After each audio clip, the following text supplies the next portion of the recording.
Hey guys, Bern here from the Hat Trick Podcast. Before we go any further, please make sure to like this video and subscribe to the channel. Really helps us out a lot. It's the morning after, the aftermath of a crazy UFC 294.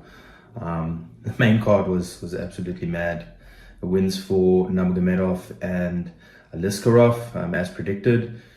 Ankalaev and Walker Johnny, bit of an odd situation. We had Walker Johnny sustain an illegal knee, know exactly what was wrong and why it was wrong and everything straight after it, and then claim not to know where he was when the doctor asked him where he was. Bit of a weird one.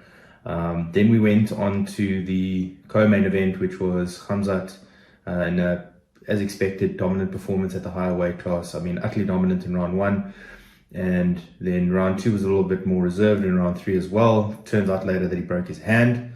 That's actually the main talking point of this video. But before we get to that, Islam Makhachev blew me away. I did not expect him to KO Volk. It's very sad to see that happen to Volk. But as I said before on our weekly talk show Chokes and Eye Pokes, the link is in the description. Win, lose or draw, Volk can get KO'd very quickly. Still the man for taking this fight. And still for me, the pound for pound number one with John Jones. But the biggest talking point for me out of all of this was now what's going to happen with the middleweight title picture, because if you go back a couple of months, we had Dricus Du Plessis and Robert Whittaker fighting each other, and the winner was supposed to fight Israel Adesanya in Australia. Now Dricus won that fight with a broken foot, actually had an injury leading up to the fight and had to go get it checked out, and Dana basically had a fight or forfeit mentality with Dricus Du Plessis. Said, listen, if you don't want to fight, we'll find someone else who'll fight. Even though it's 7 weeks away, even though you've got a broken foot, we're not going to keep a spot for you to fight for the title. You take it or you leave it, and you're out. And he has been out ever since. The UFC's been very tight-lipped on what they're going to do with Dricus Du Plessis since, and everything's been leading up to, Khamzat Chimaev fighting for the middleweight title. No idea of when, but that has always been sort of the narrative of what's going to happen. The UFC kind of backed. Khamzat was their boy, basically, even though they like Kamaru Usman. They never really favored Costa to win. They never really probably wanted Costa to win. That's what it looks like to me. But Khamzat Chimaev has now won. And in his post-fight interview backstage says he thinks he broke his hand either in round one or round two. But he has broken his hand. Not confirmed yet. But if it is true, I wonder now if the UFC will have the same fight or forfeit attitude with their boy Khamzat Chimaev as what they had with Dricus Du Plessis. Probably not. I think they give Khamzat Chimaev a title shot down the line in any event. They've built him up so much. They've been backing him for so long. He's got a great following. He talks a lot of shit. He's entertaining. And he is good. I don't know if he's deserving of a title shot just yet, but he is really good.